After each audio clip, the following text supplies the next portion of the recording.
उस जिन या भूत की कहानी जानेंगे जिसने नबी करीम सल्लल्लाहु अलैहि वसल्लम के चेहरे पर थूक फेंका था, नऊज़ु बिल्लाहि मिन ज़ालिक। फिर उसका अंजाम क्या हुआ ये भी हम देखेंगे। मदीना का आसमान आज कुछ ज्यादा ही भारी लग रहा था। आधी अंधेरी सुबह के वक्त जब पूरा मदीना सो रहा था, तभी नबी करीम सल्लल्लाहु अलैहि वसल्लम की नींद खुल गई। वे कभी भी अपने रब अल्लाह रब्बुल आलमीन के बुलावे पर लापरवाही नहीं करते थे। वे उठे और वुजू करने के लिए घर से बाहर चले गए। अच्छे तरीके से वुजू करने के बाद उन्होंने तहज्जुद की नमाज के लिए जानमाज पर क़याम किया, अपने सृष्टिकर्ता के बुलावे का जवाब देने के लिए।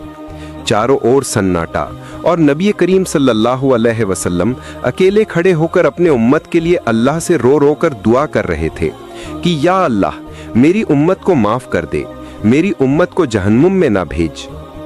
काफी देर तक इबादत में रहने के बाद मस्जिद नबवी से बिलाल रजी अल्लाहु अन्हु की आवाज में फज्र की आजान गूंज उठी।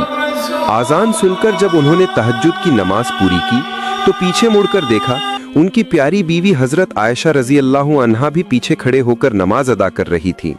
ये देखकर नबी सल्लल्लाहु अलैहि वसल्लम बहुत खुश हुए और अल्लाह रब्बुल आलमीन से दुआ की, या रब्बुल आलमीन, मेरी आयशा को तू सबसे बेहतरीन इनाम अता फरमा।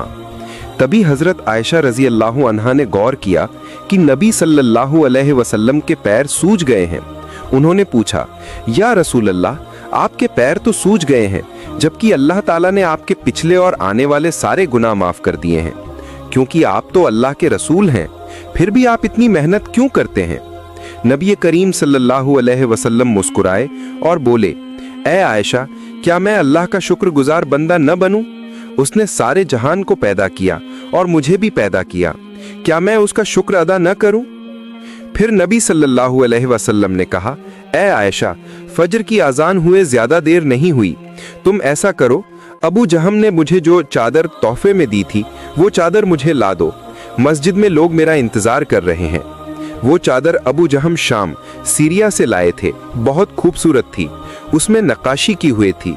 कई रिवायतों में आता है कि वो चादर लाल रंग की थी। नबी करीम सल्लल्लाहु अलैहि वसल्लम जब चलते तो कभी अपनी निगाहें ऊंची नहीं रखते थे।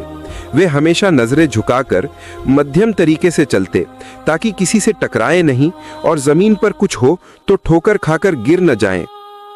फिर नबी मस्जिद नबवी पहुंचे और फज्र नमाज की इमामत करने के बाद रसूलुल्लाह सल्लल्लाहु अलैहि वसल्लम ने हमेशा की तरह एक लंबी सूरा की तिलावत की।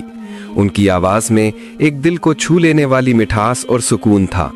अल्लाह की कुदरत देखो, उस जमाने में कोई माइक या साउंड सिस्टम नहीं था, फिर भी जितनी आवाज आगे की सफ की मुसल्लियों तक पहुंचती, उतनी ही पीछे वालों तक भी साफ साफ पहुंचती थी। नमाज खत्म करने के बाद नबी करीम सल्लल्लाहु अलैहि वसल्लम मुसल्लियों की ओर मुड़े और एक सहाबी को बुलाकर फरमाया, ये चादर अबू जहम को दे दो, क्योंकि इसने नमाज के दौरान मेरा ध्यान भटका दिया, और जो चीज़ मुझे अल्लाह की याद से गाफिल कर दे वो मुझे नहीं चाहिए। इसके बाद उन्होंने मस्जिद में बैठे मुसल्लियों से कहा, थोड़ा और करीब आओ, मैं तुम्हें आज हज़रत सुलेमान अलैहिस्सलाम की एक घटना सुनाऊंगा जो कुरान शरीफ की सूरह साद में बयान की गई है। जब भी सहाबा को नबी सल्लल्लाहु अलैहि वसल्लम के ज़बान मुबारक से कुछ सुनने का मौका मिलता, वे पूरे शौक़ से आगे बढ़कर बैठ जाते। सब लोग करीब आकर बैठे तो नबी सल्लल्लाहु अलैहि वसल्लम ने कहानी के अंदाज में बयान शुरू किया, ऐ मेरे सहाबियों, सुनो, अल्लाह ताला ने हज़रत सुलेमान अलैहिस्सलाम को सिर्फ नबूवत ही नहीं बल्कि बहुत बड़ा बादशाहत और इल्म व हिकमत भी अता किया था।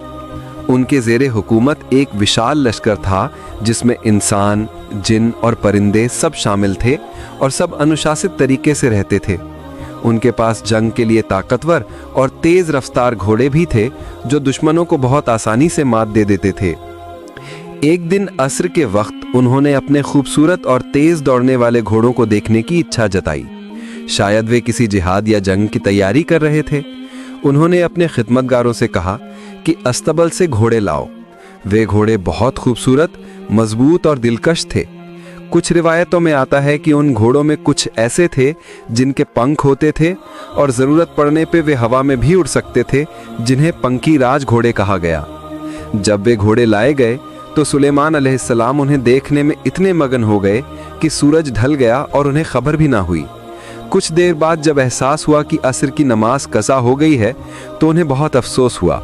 उनकी आंखों में आंसू आ गए और उन्होंने कहा कि मैं इन घोड़ों से मोहब्बत करता हूँ, लेकिन सिर्फ अल्लाह की राह में जिहाद के लिए। पर जब इनकी वजह से मैं अल्लाह की इबादत भूल गया तो ये मोहब्बत अब काबिल कबूल नहीं रही।